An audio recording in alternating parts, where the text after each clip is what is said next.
Hello and welcome to An Image is Worth 1,000 Words. My name is Rob, and don't forget to check out the rest of my blog posts on my website at robhextall.com.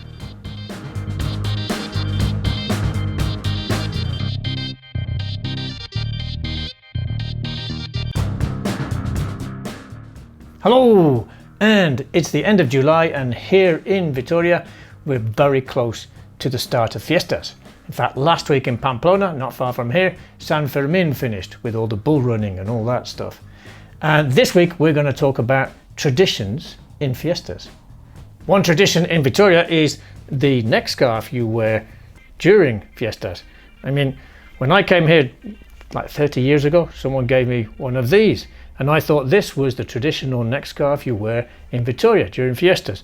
But then I saw that there were lots of people were wearing red ones, just like in Pamplona. And in more recent times, I've in fact worn one like this as well. Which one do I wear this year? I don't know. I'm probably going to wear this. I always wear this one. But some days I think I'll go out with this one, and who knows, I might even wear this one.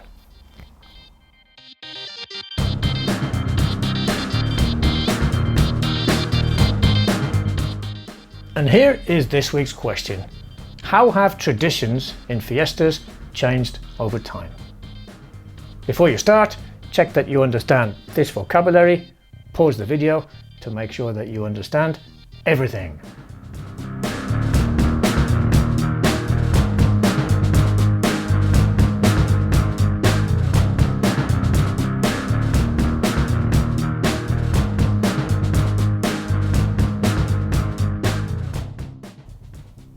This week's montage illustrates what, at the time, was a controversial replacement of one tradition with another. Or rather, one event that had been held in Vitoria-Gasteiz on the same date for over 50 years, on July the 25th, St. James's Day, with a new event that was more in tune with how society had evolved over that half-century. Out went racing donkeys and slapping them on their hind quarters to make them go faster, or pulling roughly on a rope tied round their necks if they refused to move, as is wont with these notoriously stubborn creatures, and in came rolling old wine barrels up and down the same hilly route around the city's two central squares. The new race maintained the use of 4 legs but added 4 hands and did away with animal cruelty, leaving the suffering to the 24 pairs of human volunteers. Significantly, for local authorities, this new race is used to promote local Rioja Alavesa wine and the city's growing identification with the modern phenomenon of wine tourism. Ultimately, one outdated agricultural reference was replaced by another that manages to blend an aura of tradition with a sense of modernity and elegance. But what is a tradition? The Encyclopaedia Britannica gives the following definition: a way of thinking, behaving, or doing something that has been used by the people in a particular group, family, society, etc. for a long time. Wikipedia states that traditions are often presumed to be ancient, unalterable, and deeply important, though they may sometimes be much less natural than is presumed.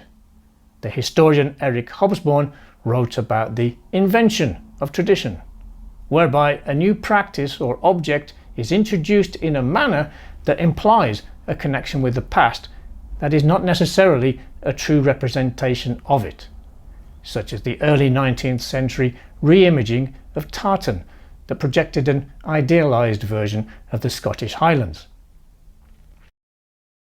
A tradition may be deliberately created and promulgated for personal, commercial, or political reasons.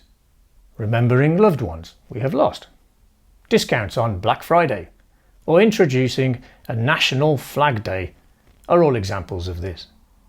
A new tradition may also be based on a single, highly publicised event, such as the white wedding dress, which only became popular after Queen Victoria wore a white gown at her wedding. All over Spain, villages, towns and cities celebrate their annual festivities with a wide variety of traditional events that are strongly defended by locals against any type of external criticism, or even sensible suggestions for change from within. But the reality is the fiestas in Spain have evolved significantly over the decades and centuries, reflecting trends in social attitudes and legal regulations. Here are 3 examples. Changes in dates. Getting back to the city of Vitoria, the festivities held in honour of Our Lady of the Snows, La Virgen Blanca, go back a long way, long before she was declared patron saint of the city. Until 1883, the Fiestas de Vitoria were held during the first week of September, and it wasn't until 1884 that the local council announced that the fiestas would be officially held in her honour and would coincide with her feast day on August the 5th. The current festive calendar was established in 1953, but is often criticised by local commerce for not guaranteeing that it includes a weekend, a consideration that many other cities have adapted to. Throwing a goat from a tower.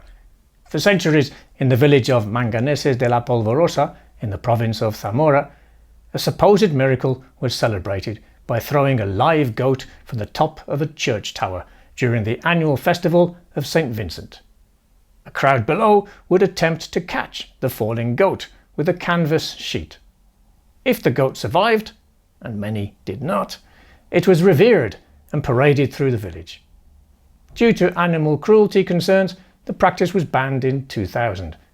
Nowadays, an effigy of a goat is thrown from the tower to be caught by the jubilant villagers who celebrate their feast day with a carnival-like fancy dress parade. Pulling the head off a goose.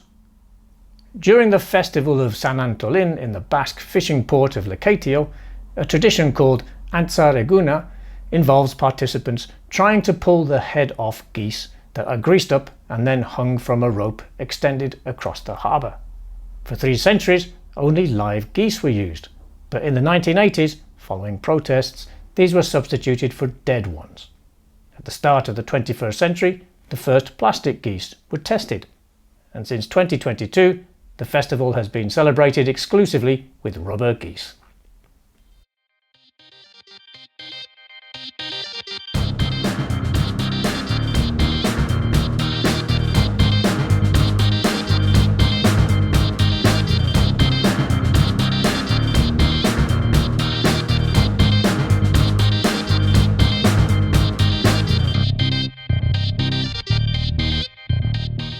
Let's chat about the pictures and those ideas. Number 1. Describe the pictures in as much detail as possible. What are the people and the donkey thinking? Number 2. Describe traditions that exist where you live. How old are they? Have they changed much? Number 3. Give examples of traditions that you specifically celebrate with your family or friends, but not in general. Number 4. Should traditions that involved using animals be modified or abolished? Give reasons for your answers. Number 5. How can communities balance the preservation of cultural heritage with evolving social norms?